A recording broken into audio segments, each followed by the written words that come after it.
Select your dataset by clicking and dragging over the cells. To make the headers stand out, click on the fill color icon in the toolbar and choose a color.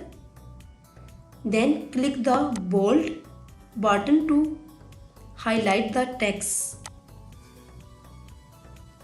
Add borders to the entire table by clicking the borders icon in the toolbar and selecting all borders. Adjust the font style to Laura